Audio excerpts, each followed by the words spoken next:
Heyo, MDSR set up shop at Quakecon to showcase all sides of the modern classics that are Doom, and also Doom 64.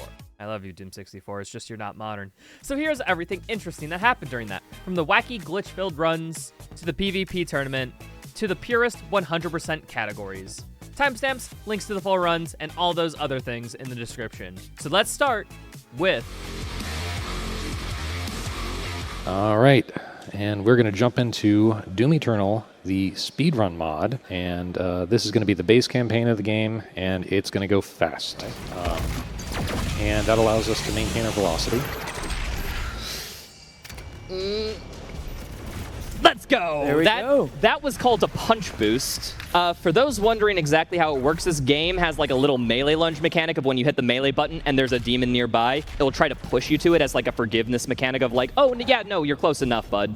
And if you aim at the turret, it's basically enough to trigger the melee lunge, but not enough to hit the... Oh, another punch boost, by the way. Not enough to hit the Arachnotron, so we just take that momentum and bring it all the way to the key card. Thing about arena routing and combat routing in this game is that there's several strats in arenas that are like different by like a second, maybe 2 seconds. Like, but oh, by the way, good punch boost. Oh, what? Oh, good bounce. Oh, and he gets the battery. Ah, that's insane. Okay, I've never done it like that. It looks cool. If that makes you feel better. It does, yeah. Shouldn't have a... Oh, first off, Moroccan spice chicken with toasted vegetables? Question mark? Nope. No, Something wait. faster. What was... Huh? And it's called Double Boiler. Thank you, Nova. Man, y'all are not kidding about the breakneck speed of things. It's crazy to keep track of everything. I mentioned earlier yeet hooking. You may wonder, what's the yeet hook? I'm not going to explain it, just watch.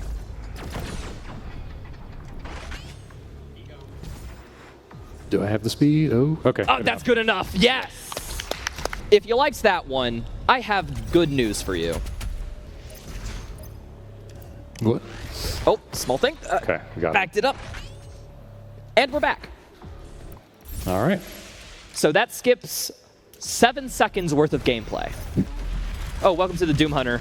We just stun lock his entire first phase. All right. And second phase, lock on burst until it is done. Sometimes I go for lock on burst, and then super shotgun, and that's just enough, but you need the rocket from the Slav to hit too.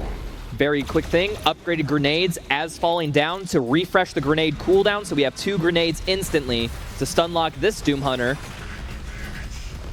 1 cycle, nice. Got one cycle on the first Doom Hunter, second Doom Hunter, Collect charging up ammo. Heat Blast for a falter. Shotgun into punch again. Not bad. And that is clean. That was pretty good. Very quickly, we're going to go into Vermilion Canal, which is one of the best combat encounters in the run. What Kovac will... Yeah, what Kovac will... You want to take it away? No, I'm just going to go.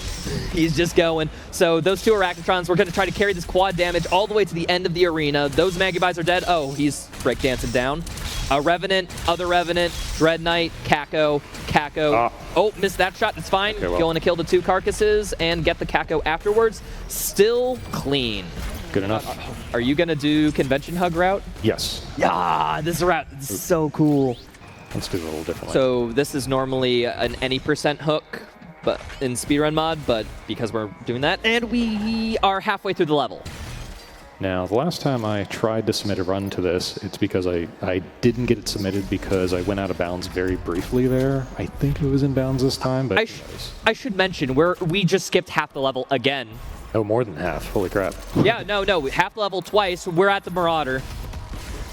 Oh, no. Okay, well. No, just not enough rockets. It's okay. No, we have enough. It's just So we skipped directly to the end of the level, so we could, again, fast travel to go back everywhere. And we're going to go directly into this Slayer Gate. Are you going to do the Destroyer Blade funny? Oh, yes. Yeah. So watch quickly at this Destroyer Blade. 1, 2. And that is a really strong attack, and he's dead.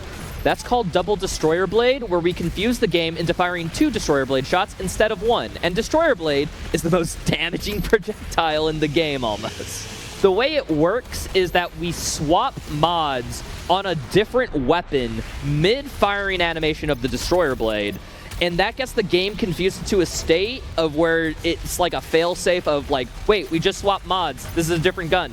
It's in a firing animation, but it didn't fire. What are we gonna do? Fire the gun again. Welcome to Mario's Restaurant, which is, again, one of the more harder combat arenas casually. But luckily, there's a Berserk power-up in here, which is just free glory kills, effectively. Well, little do you know, I don't do that anymore. Oh, you because there's don't? a faster strat. Yeah. Watch this. We chop the first snake, which spawns the remaining 3. And then we deblade everything. And we get this fuel over here, because we're going to need it in the next arena. I'm looking for a Prowler.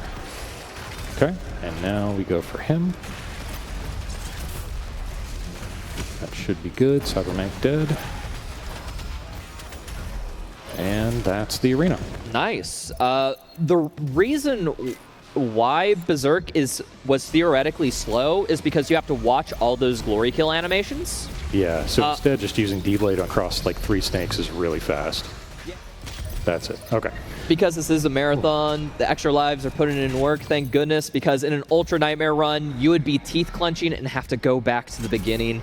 Which, by the way, in case you're wondering, most of the speedrun community does run on Ultra Nightmare because a lot of us come from the challenge run side of it, of where we really like a challenge and speed. So we kind of layer both on top of each other of can you do a deathless 100% highest difficulty run. As much as I've been running this game, I have 1,800 hours, nearly 1,900. I have not got an Ultra Nightmare completion, period, because I've not tried to do it casually. I've just been trying to speedrun it. As you can see, the game holds me accountable non-stop. There's just, you know, any little mistake screws you up and sets you back. Into the Gladiator. So we're going to try a 1 cycle here, but as Kovac said, might be a little different because of speedrun shenanigans. He's not supposed to turn as fast as he does right there, so I toss the rockets over his head and then jump on his head and do that. Going into the second phase, where he no longer has a shield, we're trying to bait his melee attacks by getting close to him during this blocking phase so that we can charge a double destroyer blade, hit him, and then slop him to death ideally, but he put up the shield a little bit too early. Sometimes it happens. You know what, that's fine. That's actually a very good attack because you can deal massive damage to him. Normally, he would not get an attack off whatsoever. Oh, the BFG just like barely hit it. Oh, it hit his shield? Okay. That was like pixel perfect, dude. I think I screwed that up. Yeah, okay. You know what, let's just... What? It's all right, Kovac, you got it. Doom Eternal is very, how do I put it, personal to the machine you run it on. So even though that Quakecon provided us with all these awesome PCs to perform the showcase from, the fact that it is just simply different is enough to throw even a top runner off. Nicely done. Thank you. To grab the last collectibles during this little portal pull-up animation. Let's see if Kovac gets it. If done ideally, this loses literally no time. That's pretty, I think that was it. All right. What? Oh. This encounter is a little risky because the Archvile also buffs demons, even the ones it doesn't summon. So what we're going to try to do is take out the Doom Hunter sled to get into its second phase, and then BFG to kill everything in the arena, because Doom Hunter is one of the few enemies that can survive a direct BFG blast because it's a 2-phase enemy. What? Dude, the Also, game is just mean to you today. See, there, or there. I can't see. I'm just gonna... Please fire it, dude. I'm getting... Ah! No! Okay. Humanity! I found them. We did find him, at least. Yeah. Yeah, okay, maybe. okay. The smallest bit of collision can block a BFG shot in this game. In case you're wondering, the giblets that fall off enemies, when you shoot them, technically are collision that can block shots, including BFG. Dude. Holy man, this game. Okay, let me... We believe in you, Kovac. Yeah, like he's already shooting at me with the... Okay. I'm just shooting it. I don't know where he is. Yeah, the Archvile Fire is one of the few enemies. That's him. Good. Nice. Finally. Made it look easy. That was no issue. In case you needed proof that this game is not easy, there you go. Yeah. Oh boy. We haven't talked any about my input device. I have a joystick for my movement, and that allows me to get some intermediate angles from like left to right that keyboard players cannot. and whenever I insert batteries into something, I like pre-aim my movement so that I'm pointed in the direction I need to go. So my gold on that split is like 10 seconds faster than anybody else. During the loading screen, could you just show people the Azeron very quickly so they can visually see? That is like a cyborg glove that he sticks his hand. My left hand, instead of a keyboard, is here, and I have a joystick for my movement. Yeah, there are buttons to basically push if you move your finger up, down, left, right, vertically up, vertically down. Like, my mind simply can't comprehend it, but Kovacs built different. We need one more thing to walk into a trap. Hello? There you Oh no, it's just perfectly 1 foot in. Zombie of the year, folks, because at the end, after BFGing, there's an archvile that spawns, and we need to glory kill it very specifically to get this level challenge. And this is the only archvile in the level. Oh. No, that's the wrong one. I gotta do it again. And sometimes the left side can be just blocked by the wall, so it's a tough luck, buddy. In case of an Ultra Nightmare run, because this is relatively inconsistent depending on enemy AI/spawn location, we do allow runners to Alt F4 to try this challenge again, because, like then, The wrong one again. sometimes you just get unlucky with the positioning. Ultra Nightmare, you don't get any do-overs, right? Or do you? We do, provided that, how do I put it? We have a little bit of wish-washy rules in the speedrun community because... This one should be free. How do I put it? We've had runners rage quit speedrunning this game forever because they got frustrated over these level challenges. Nice. So, skipping the cutscene by dashing into the end level trigger as it's happening. Good job, Kovac. Thank you. Boy, Urdak you're in for a treat, folks. This is my favorite level, favorite category, period. And if you want to see why, it doesn't take long. Yeah, we're already at the end of that platforming section. And now we're going to do a strat, and if you know the lore of this game, I swear it makes sense. This is called Daddy Skip.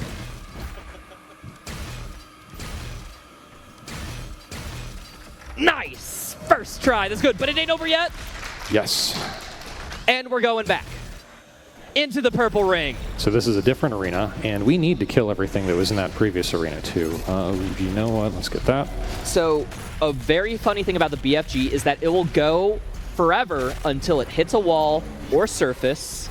And this level has a lot of open air between the arenas, almost as if they're islands. So you can, why not just use one BFG for 2 encounters? But the tendrils aren't going to hit for a little bit, so eventually we're going to see hit markers on my crosshair. Yeah. Or look at the combat rating to your top right. You should see the red meter fill just a tiny bit. Hopefully it will. Yep. There it goes. That's when the enemies at the other arena died.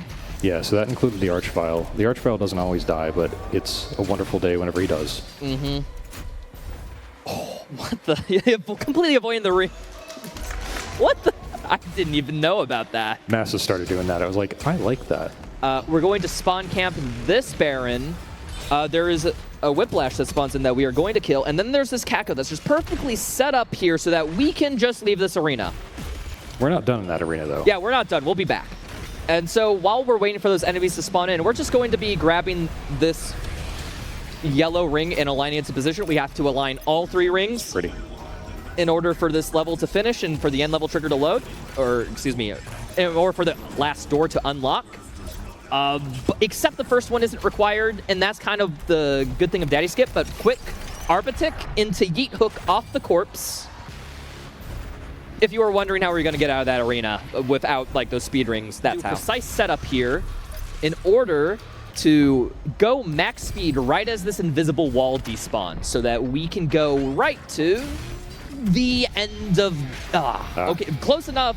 They were only like a hop, skip, and a jump away to the end of the level. Let's go to last phase. So he no longer has armor. However, BFG does instantly destroy all his body armor pieces, so we're just going to abuse BFG in this arena by hitting all of his body parts that we can. Yeah. His animations are consistent every time in this phase, so we know exactly where he'll be at what time, so we can have a BFG waiting for the limb location. And Kovac, if he's going for this... Oh, of course. You can crucible the limbs, by the way. Like that. Oh my goodness, that was dirty. He was trying to fly swat, but the fly fought back. Game's done. And time.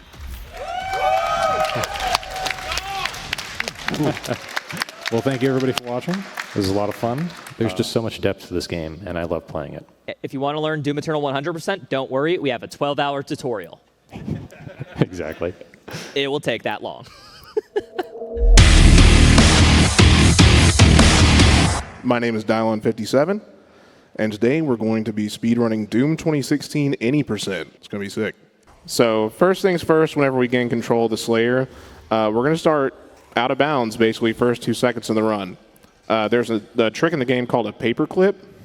Basically, the walls in this game have just a very, very slight gap in between them, which allows us to do a bunch of fun stuff, like literally just walk through walls.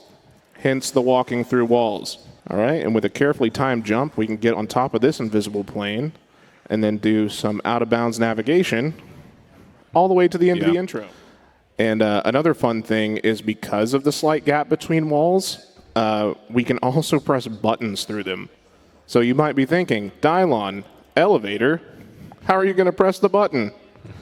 You just press it straight through the wall. So we're getting into resource operations, and this level's really fun. Because for the longest time, we couldn't skip this little intro dialogue section, but now we can just, press a button through the floor.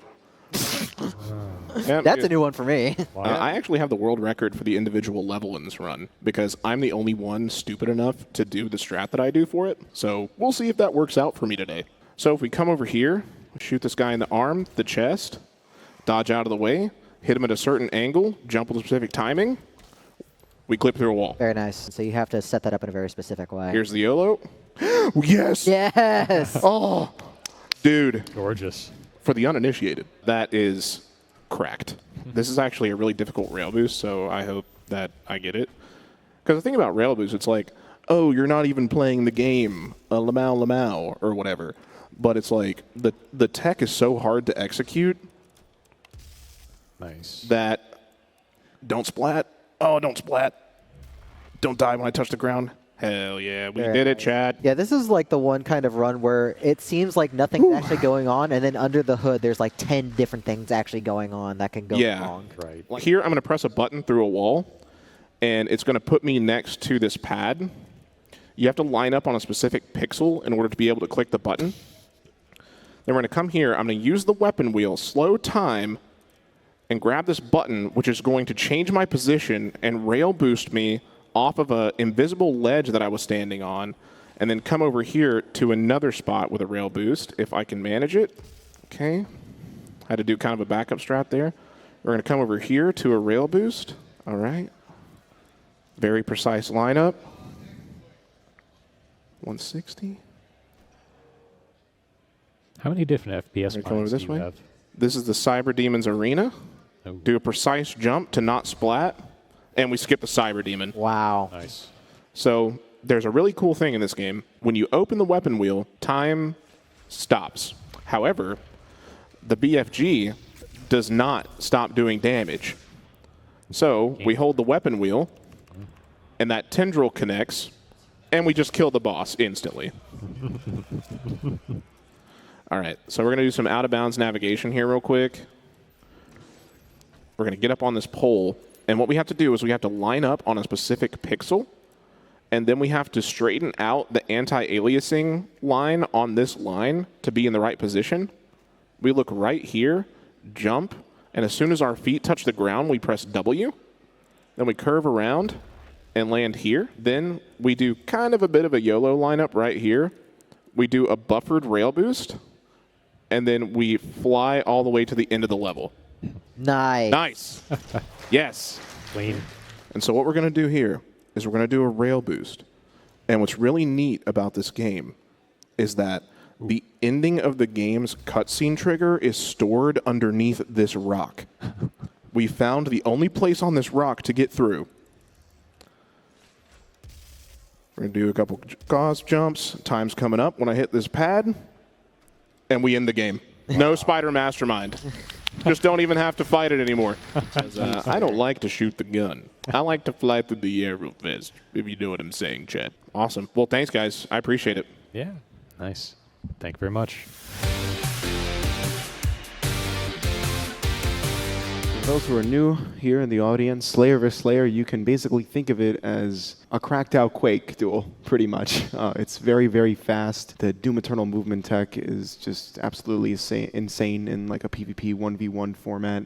It's essentially a dual game mode done in a Doom Eternal style. You got like restacked your fodder and you got your basic pickups, your red armor, your BFG, your 2 soul spheres to help you out. You control those, you win the game. You don't control those, you're gonna be on your knees begging for mercy. They're both going for it, getting some shots in. Ooh, Sav got the red armor. He's got the advantage. Oh, denied that soul sphere. All right. Yep. It's allowed him to get the. Oh, he also got the BFG and got the splash. It's good. Oh. Successful push. Congrats to Sav for winning the first set. Does get a soul sphere though. The soul sphere gives 50 health, 40 armor, and a bit of haste. So yeah, it's like a little bit of a stack boost, if you will. It spawns back in 20 seconds. So it's the goal of these two players to really control and cycle those pickups as best they can. Restack coming in from Pasta, he desperately needs it. Yep. He's getting some good shots in, but not enough. Just barely. One more SSG would have done it. Brax taking a 3-0. Very nice. Pasta does take the soul sphere. Gets a nice 70 super shotgun, which is the max damage you can get with the super shotgun. He's in the air. He's playing pretty risky. Has to chainsaw because he has no ammo. The stacks are uneven now with Brax getting control of the sphere. Brax takes it. Hi people, I'm Rytro. I don't know anything about this game. So this mode, it's a lot like battle mode. If it was instead of 2 demons, 1 slayer, I guess very question of how. Oh, That was a bad kill. annihilate. I didn't even get to finish my sentence. You can tell just like from the design that this is very gameplay focused. Oh, and Brax just went for Sav, but Sav was waiting for him. So there is a bit of a battle mode-y like aspect to it. Like in the Sav just I think this instantly. match is just gonna like finish I- quick before we get to talk We're about trying it. to like talk about stuff, and then it's just too fast paced. Yeah, we Time to got- kill's too quick for these dudes. We gotta go like auctioneer on this, or else we're not gonna be able to see much. No. Okay, going in. Sav's got it. Oh, just bursts That him was quick. down, and that is a victory for Sav. Well, did you learn anything from this like less than a minute match? I wish I did. Brax here going for restacks. Oh, but Sav's taking the moment to pounce on him. Oh, and the pounce was successful. Oh, That being chased Brax down. going in for the kill. Nice. The crazy thing about this game mode is like, as you see there, even if you're on the back foot, there's still a chance like you can clutch up. Oh yeah, DPS is so high. Like, Yeah, very high, as like you can see. Yeah. I didn't even get the chance to react to that, and then Brax is dead. It's over. I guess that was quick. Hey everybody, welcome back. We are back to the Slayer vs. Slayer best of 3. I'm Rytro again, joined by Brax781. Hello. Cool. And maybe this time I'll actually focus on the match and understand a little bit. I'm slowly gazing into the abyss that is Slayer vs. Slayer. They're all both a little bit in neutral, I think, just looking for some poke or some good neutral damage while trying to keep topped off. What I know is from finding Pasta, he's pretty good at running. I guess, yeah, there is room for several types of tactics. Like, you could try to go for the bombastic, shoot in your face, one of us will die, and hopefully it isn't me. Or, kind of like that. Or you can poke from range, waiting for your opportunity to pounce. Like, there's really a lot of variation in terms of playstyle, what a single player can have. I've noticed our grenades basically... Okay, very interesting strat I saw American go for, where they grenaded as Pasta was doing a chainsaw, waiting for the animation to wear off. I'm guessing trying to time it to where the iframes when they end, so you get instant damage. Yeah, and people do that with Arbalist and normal rockets too. Yeah, so even though the iframe glory kills are strong, it's not like they're unbeatable. There's counter strategies that you can do depending on the weapon, grenade, and equipment usage. Ooh, Pasta taking a lot of damage into a BFG. He's getting kind of low. Trying to restat. Oh, but just too low health. He's using the Unmakers. Oh. The Unmakers. Yes. Ooh. Nice flick from Eagle. Eagle just needed to warm up. Can he spray and pray weapons? That's for that. And Okay, the last punishment match was attack. very pokey. This is Murican just rushes him down instantly. Yeah. Actually, yeah, Murican came out low from that trade. BFG is just doing too much. Oh, Pasta. Yep. All it took was for American to do a mantle, and then Pasta just used that to burst him down. When you're mantling, you don't get any iframes, so... Yeah, and being stuck on Very a cool. gravity pad like that is really, really painful way to die in this. Yeah, like, I did notice that during one of the first matches, like... Oh, but... yeah, let's go! Congratulations, Eagle, for winning Yeah, that let's set. go, Eagle. That all came down to the last fight. Very nice shots coming out from the both of them, honestly, but American able to secure a Soul Sphere. It might not be enough, though. It isn't. Brax takes the first kill. It's important to mention that whenever you chainsaw, not only do you get ammo, you always get health as well. Very nice. Arbalist, my goodness. Brax very low. He cannot stay up there. He must retreat to a Soul Sphere and fodder. Oh my god. Brax was able to clutch that with the Unmaker. Does a lot of damage. Right there. Speaking of takes which, control. He has it, but doesn't have a lot of health. Gets a Soul Sphere, is able to buff out the damage taken, though. this could go either way. Ooh. American taking one Soul Sphere, takes the next one. He has very good map control right now. 5 seconds and BFG is spawning, and Brax is really trying to retreat right now. Americans definitely got the advantage here, but Brax managed to get that Soul Sphere, I believe. Wow, what a way to just cut him off there. Good stuff. Killing the winner of this kill wins this map. More to mention, it's 2-2.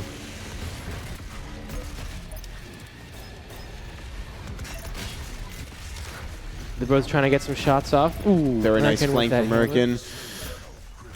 Oh, just like 10 health with Brax. Taking it, taking Armageddon. 3-2, that was an excellent match. Welcome back, folks. We are at the final match of Slayer versus Slayer. Sav and Brax will be going on a best-of-5 to determine who is the best Slayer of all time. Oh, it is tradition that that in a Slayer versus Slayer match, you decide the first map ban by rock, paper, scissors. So, of course, Sav has to go back to our backstage where Brax is currently set up and do a rock, paper, scissors match. It looks like Brax lost the rock, paper, scissors match. Well, Brax lost every rock, paper, scissors according to the chat log. Skill issue. Sometimes you expect someone to win, but then, you know, the other Slayer just clutches up, and there's a lot of opportunities for that. Yeah, it's just the time to kill. So, full auto. Wow, holy. And Sav takes that one. Full auto actually got some pretty good buffs in Slayer versus Slayer, so it's definitely meta. Let's put it that way. And he's still pushing that. Brax is on the ropes. Brax 1 HP, but Sav just could get line sight until then. Nice. I feel like I'm commentating 2 seconds back because it takes like my brain so much power to process what's going on. That's completely normal. They are directly on. I'm so prepped for one of them to instantly die that I'm just like gritting my teeth whenever. And looks like they're both at a similar stack, so they're both just pushing. This could go either way. And Sav just barely gets shot. Yeah, Sav's just hiding under the tower, waiting for, I guess, Brax to make a move. Just full autoing as he falls. Oh, and then that's enough for it. Good job for Sav there, abusing the fact that people don't like looking too far up or too far down. Brax. Oh, SSG for the victory for Sav. This could be game point and match for Sav. Could take home the golds. These are probably going to be the most intense matches of this event. I'm betting on it. Brax does know that one loss does mean the game, so they will have to be on their A game to contend. So it's going to be probably, I'm predicting there's going to be a little bit of hide and seek at some point, but it looks like both of them are just going at it right now. Sav just meat hooked in instantly, wanting blood right away. Oh, but Brax is chasing now that they have the health advantage, and Sav goes down. Yeah, but we see Sav a little bit low HP compared to Brax as they're restacking. Looks like they're getting all healed up while Sav is just kind of staying stagnant. Oh, he was waiting for the mega health. That explains it. And probably also waiting for Brax's red armor to run out. Okay, this comes from somebody who hasn't played. But I think it might have been a little bit of a mistake, because while Sav was sitting there waiting for the Mega Health to spawn, Brax was restacking the whole time, and at the end of the day, I think he got more HP back than Sav did from the Mega. Yeah. And it looks like they're both going at it. And that is Brax taking match 3. It's all about what playstyle works best for you. Another thing is some Slayers use a lot of explosives. I like to do that. Looks like they're just going right into it. Okay, all right. Sav just instantly 100-0'd him, had perfect tracking. Oh, and Sav gets the Soul Sphere. I Restack. I think that instant kill got to their head. Yep. I'm a little bit wondering why Sav is playing a little defensive when they have the health advantage. What I'm assuming is maybe Sav is just trying to stay kind of between those Soul Spheres to get them right when they spawn, so to deny Brax that opportunity to restack easily. Yeah, because I guess there's a little, do you go for the short-term win, or maybe do you try the long-term strategy? And denying resources is a key to victory. And Sav manages to secure that BFG. Looks like they're still playing around this little center cover. Ducking in and out. Ooh, BFG into a rocket hit, and that was just clean. That was textbook. Yep. They're both playing a little safe, because Sav is just 1 kill away from winning the tournament. And if this mode has shown me anything, it could be over in 2 seconds. Speaking of which, Sav gets a lot of damage on Brax, but Brax grabs the Mega Health. Sav is now on the health disadvantage. Grabs the chainsaw for the extra health and ammo. Sentinel Hammer directly on. Brax is low. They're both low, though. It is very risky. Looks like Sav might have the advantage here since he got that Soul Sphere. Sav tried to read the BFG, but that read is what brings his downfall. 2 and 2. Again. And he's going for that Soul Sphere too, just getting nice up on his stack. I can sense the fear from both runners about realizing that this could be the end, or it could be Brax's opportunity. You notice how safe they're playing, how they're not at all eager to engage. Absolutely. And let's see. But hits the BFG splash, I think. That is some good damage, though, but Brax stacks back up. Sav's still sitting at the health advantage, waiting out the iframes, camping him out of the chainsaw. And Sav takes the death. That is Brax. We are moving in to match 5. Let's see this. It all comes down to this. This is going to be so intense. I can't wait to see just how their play styles are going to be. Let's see what the map is going to be, because that's kind of going to determine how they're going to have to play. Actually, you know what? I have a quick thing. Audience, somebody, what map do you want them to play? I heard Torment first. Yep. Do Torment. If you lose Sav, you can blame the audience member. Across the map, Arbalist. Barely misses, though. That was close. Sav's definitely going for some area control, trying to get both of the Soul Spheres, because he got one. He got that red armor. He's going for that other Soul Sphere, definitely trying to deny the resources there. Brax is still low HP, just not a lot of resources on the map, and Sav gets the kill. When you're on the low tail end of it, if you're in a situation like Brax where you instantly get to 1 HP, what's kind of going in your mind as a player? So definitely restack, and try to just move as quickly as possible. So definitely try to get Soul Spheres, red armor, anything. So basically, when you're low health, you want to try to play around megas. You get armor restacks off of fodder and use them for mobility, and they're point blank. Brax takes the rounds. Brax tried to juke him out. Okay, Sav is just 1 round away from winning. Tensions are high. Brax probably going to play a little bit defensive knowing that, and we'll see if Sav is able to exploit it. Throwing a grenade at their feet for some area of denial. Slowly getting some poke on Brax. Brax going for that BFG, but taking some damage in the meantime, but it's all good because he's got that Soul Sphere there. I just love how Sav noticed the timer for the BFG go down. So instead of going for it because he realized it was too far away, just stood there with the lightning gun viewing the pickup to get some damage off so that he didn't get the BFG for free. Looks like Sav definitely has a stack advantage. That being said, time to kill is so quick that it could always be turned on a dime. All Sav needs to do is make 1 mistake. Absolutely. That's kind of something you need to keep in mind when it comes to any competitive PvP experience, is what can the opponent do in order to turn back the game. And in that case, I think Brax was just going for the restacks, which I think played off because they're both relatively full health. Oh, but Sav got a lot of good damage and secured the mega health. That's little resources for Brax. Yeah, and looks like he's camping that other one, just trying to deny that from Brax. And Just playing the sniper game. yeah. Sends a BFG far, trying to see if they're still there, sussing them out. And that Ooh. is Sav victory. Our undisputed Slayer versus Slayer champion 2 years in a row. Yeah, well, that has been Slayer versus Slayer, folks. Thank you so much for coming to this exhibition tournament. One more round of applause for Sav. And an even bigger round of applause for everyone who played. Brax, Pasta American. If this seems like an interesting game mode that any of y'all want to play, absolutely check it out. The community is always growing, and we'd love to have some new faces. And we just hope that this has been entertaining. Yeah. I'm kind of in a hurry and I need to use the bathroom, so we're just going to rip and tear through hell as fast as possible. We're going to go ahead and get started in 3, 2, 1, go. Best of luck, Zila. Thank you. That's what happens when you have a bunch of D&D players make your FPS back in the day. Oh no, we're playing patty cake with the door. That was unironically Zilo trying to open the door and the Baron just shutting it right on him. Yeah. So good. Is there like routes where like you can skip the armor if you're doing good enough, or do you all? This one opened up by itself.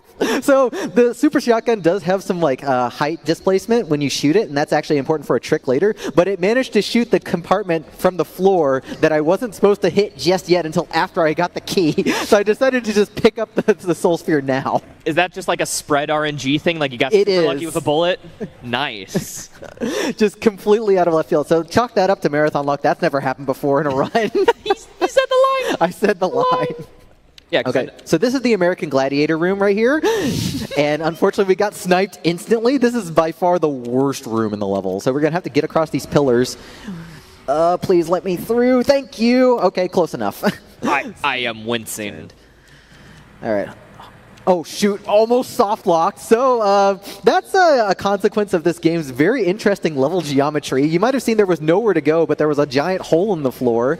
So I'm just going to line up right here. You see that key right there? We'll just line up here. And I'm going to run backwards and grab the key with my butt. So that is booty grab because Doom Guy's got the booty to be able to grab that off that shelf. It's quite a cheeky strat, but it works.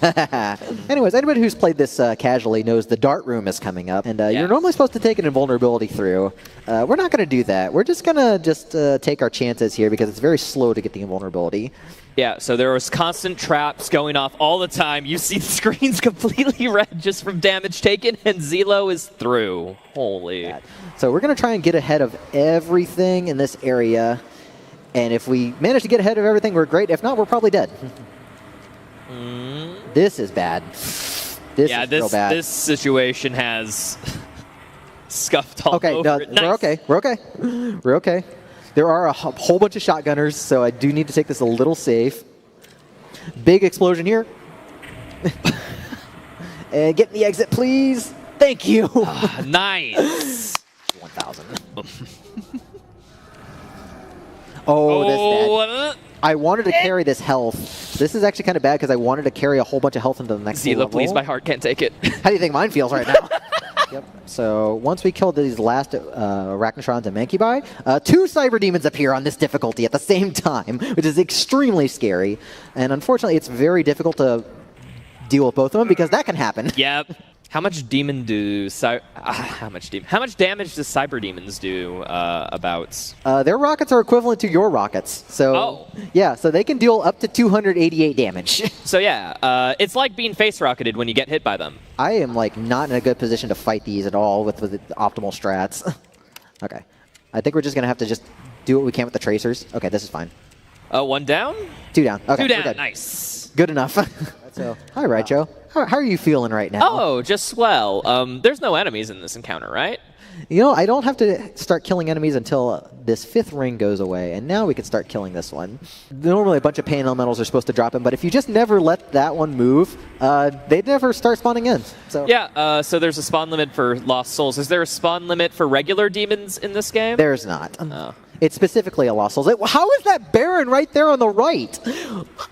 I have never seen that. Quakecon luck. I know, the very, very Demons funny. are just masters of coyote time. Oh my goodness. Can you imagine Wile E. Coyote just becoming an enemy in Doom 64 universe? Canonically, after he falls, like, where do you think he goes? I don't know, because it's hard to imagine where any Doom 64 monster falls because we can't jump in this game. All right, so we're going to do a little bit of skipping. We normally have to hit a switch to lower that barrier. We're just going to kind of ollie onto here.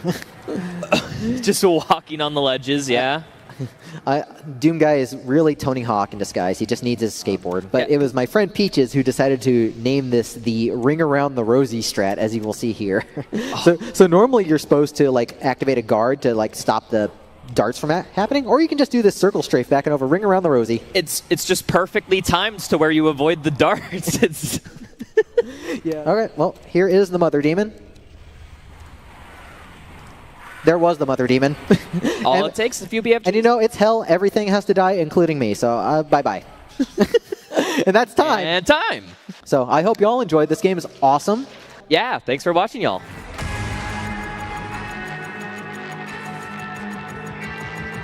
Hello, what is up, Quakecon? My name is Dallin57. Today we're going to be doing Doom the Dark Ages any %. Okay, and we're off. Best of luck, dude. You got this. So first things first, we're going to do the most busted tech in the game. It is called a mantle warp. We're gonna yeah, he's at the end of the level.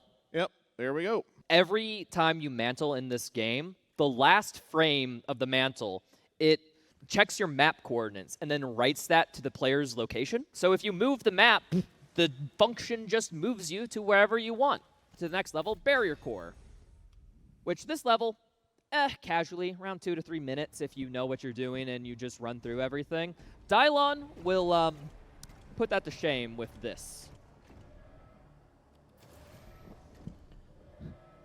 And he's on top of the invisible walls that are meant to keep you in the level. So if you've ever seen a Doom Eternal speedrun, there was a movement tech in that with the dash, which was a dash boost, where you dash into curved walls and surfaces, and it would give you whatever your dash speed was. It would transition upward, and that's not a thing on the Slayer's movement because there's no dash in here. But because Yatlin has it, we're able to do it in these levels. Yeah, to add on to that, there's actually another effect that makes that. There's actually a little bit of collision rejection, because the mech will slightly go into the collision and the game will try to force the two objects apart, so that gives a little extra speed upwards. I just want to point, while we're explaining, like, this is very precise walking path he has to do, or else he'll fall off the invisible wall and then have to redo basically the whole level, or just fight it through. Dylon will, of course, do what everyone's first inclination was when they played casually and fly to the bottom of the map. Thank you very much for giving us a thing that we can fly around in a 3D space with. That's super fun. Yeah, because there is collision. Of course, all of this is solid. The game will try to force eject us out, but if you just try a little hard, you can just go in. Yep. So in this category, because we don't really have, like, a gun, we have to do, like, really efficient combat routing. So I plan every single shot in the encounter and exactly which enemies I'm going to kill and when. Yeah, when you get into an any % run, world record for this is just around 45 minutes. And when a run is that short, literally every second counts. So it is, how do I put it? When you go from shorter categories to longer categories, shorter categories require way more precision, so runners will route every minute detail. If you see something like a Resident Evil speedrun, you're familiar with that concept really well. These Hell Knights have to die quickly or else they'll respawn, and then we can finish out the max, and that is that encounter. That is some great combat, Dylon. Thank you.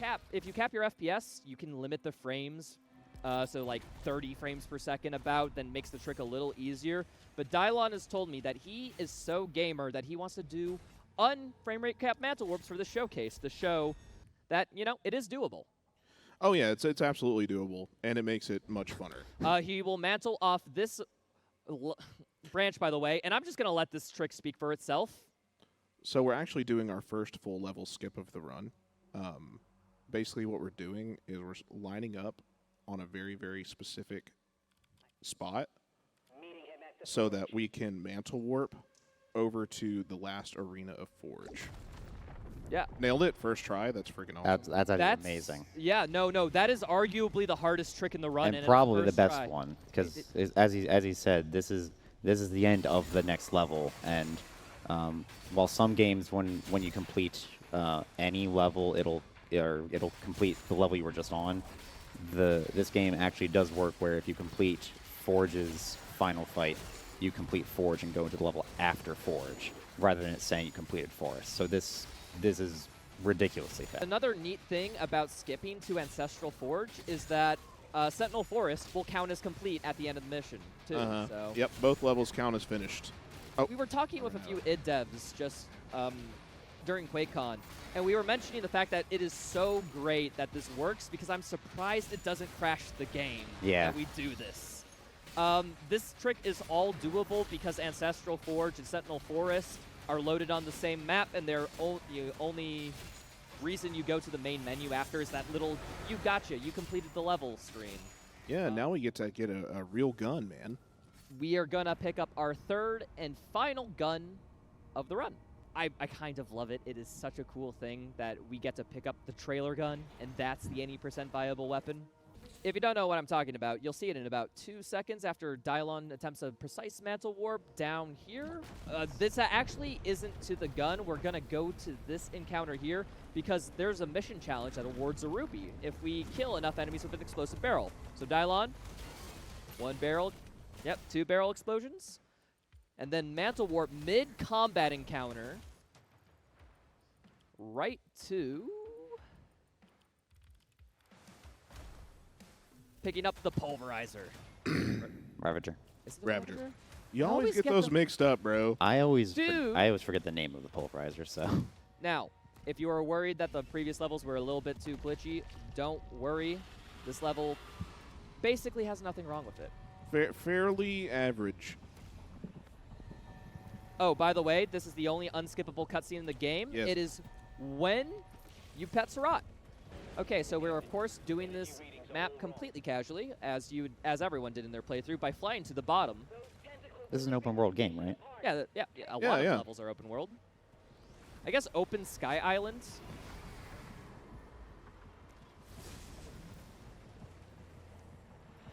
All right, so basically what we're trying to do is we're trying to come up from under here to get a checkpoint trigger.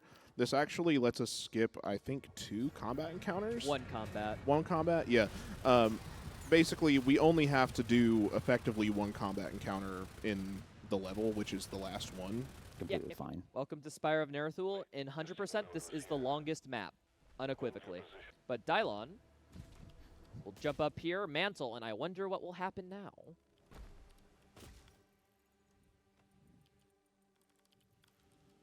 Oh, gets it first try into the button, ending the level. Yep. The only thing preventing you from hitting that button is that the door is closed. So luckily, we just warp into the closed room. So this is another one of the most precise mantle warps in the game because we are skipping effectively 2 levels with this skip. So actually, funny enough, it's not that precise. Really? Yeah, you literally just line up kind of flat, you jam yourself all the way into the corner, and then after you're done doing the mantle, you just press W. What? It always looks way hard. Yeah. That's why he's a gamer. And then you just hole in one, and you finish the end of Marshes. I came up with that setup, by the way, because I was like, this shit's too hard. Like, so I'm going to have to do a really, really complicated series of actions here. And I hope I don't fail, because that would be really crappy. Oh, dude, that was a first try mantle warp easily while the Baron was just there. Yep. We shield bash him to stun him, which gives us enough time, like just enough time to mantle that thing. And climbing up on top of the collision, Dylon will then do another mantle warp on top of the ship over here. Another first try. First try. 1 in 160th of a second first try. Oh, wow. And then I have to get on top of here. I have to walk up to these planks. Then I start jumping.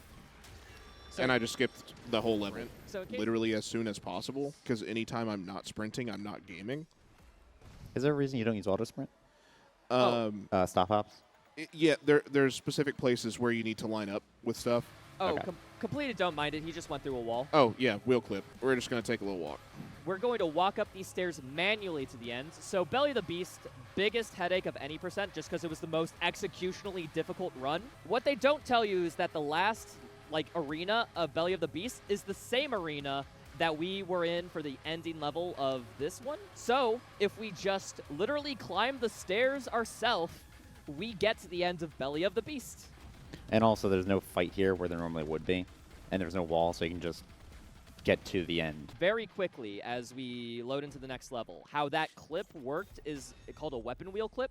Basically, we slow down time enough to where we can move the Doomslayer effectively faster than physics collision can detect it. So we just slowly go in. I love telling people that the second most broken glitch in this game is walking through walls. Speaking of which, Mantle Warp, and we're falling beneath the map. There is the ship at the end of the level. Yep. Okay, so you may notice a theme that all the locations were linked to where they physically or visually are. Except for this level, the ship is just under the map, so we just warp directly above it and fall. I actually got to talk to the guy who designed this level, and he was like, oh, yeah, I designed Harbor of Souls. And I was like, thank you so much for putting the boat where it is. Welcome to Resurrection. Okay, I'm done with the funny jokes. This level is actually primarily done casually. Yeah, I've been experimenting with stuff to make this level not suck, but so far, no luck. There we go. And that is Komodo down. Dude, this is actually really convenient. Look at this. That is, oh, dude, that Komodo, that Komodo got our paycheck for sure. Oh, crap. Oh, okay. just barely mess up the Mantle Warp. I made a mistake, guys. This encounter is very much just, it's kind of like if you go around in a circle, the trigger demons just sort of naturally are sitting there at the edge of the arena. After killing this Kako, which we shield bash into, is that to prevent the iframe attack? Yep. Yeah, there's... And I'm trying to get this guy in a really specific spot so I can do this.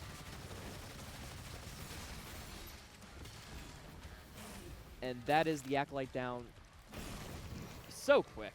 Yeah. What do they call it? Cosmic Baron or whatever? I don't know the names of the enemies. I don't even want to kill them if I didn't have to. You might want to restart checkpoint. What? When you restarted earlier, I think after the second one, it didn't count. NBD. We are going to... We're going to game.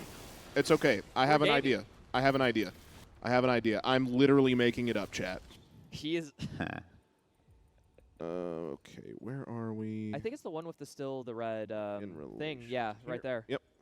All right, so we're going to... Again, I've never done this. This is This totally is some making on-the-fly routing you got to do. Yeah. Okay.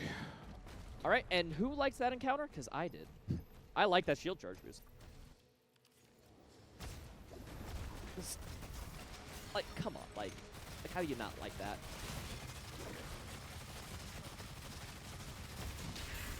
Okay, cool. We fixed it, chat. Okay. All right, so now that I'm here, I can go back to where I was normally. All right, so now the dragon spawns. That's fine. And then I need to come over here, and I need to grab the Berserk. So whenever you grab a power-up in the game, if you are on the dragon, it actually stores your character's state. So I'm going to carry this Berserk all the way up to the final boss fight. We have talked about this run being down-patched. Yeah. You will see the reason why it's down-patched right now, because the Ravager was so strong on launch that they had to nerf its damage to bosses by 40%. All right, one more Mantle Warp.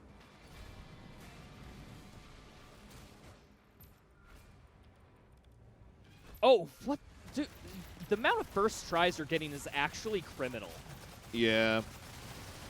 I've gotten pretty decent at it. And there we go.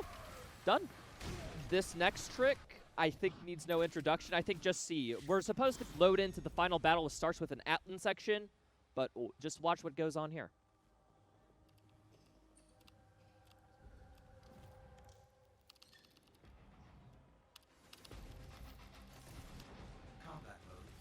This level looks a little different. Yep. So we're going to walk to a spot to do a cool warp. Yeah. In case you're wondering why we're walking so long, this is the only place to mantle warp on this map. Yeah, this is the only place we found so far. At One least, funny yeah. thing is that the game still thinks you're in Atlan, so that building just instantly destroyed. You can see some.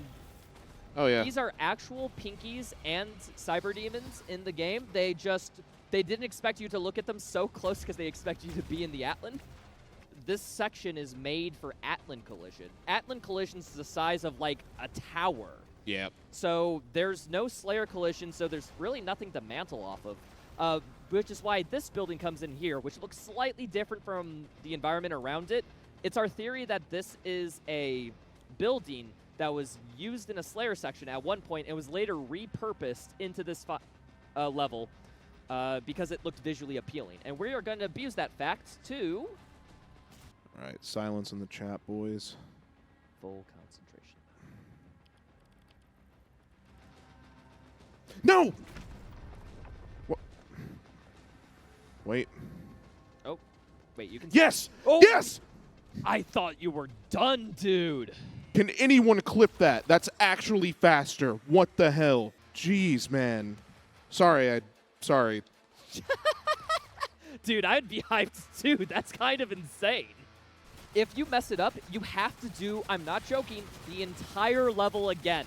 That's why I was so hyped. I've literally, like, the entire time I've been here, you can ask the boys, like, I'm like, oh, dude, I'm super worried about Final Battle, man. I don't want to have to take that walk of shame, family. I don't want to. Just going to grab this ledge mantle.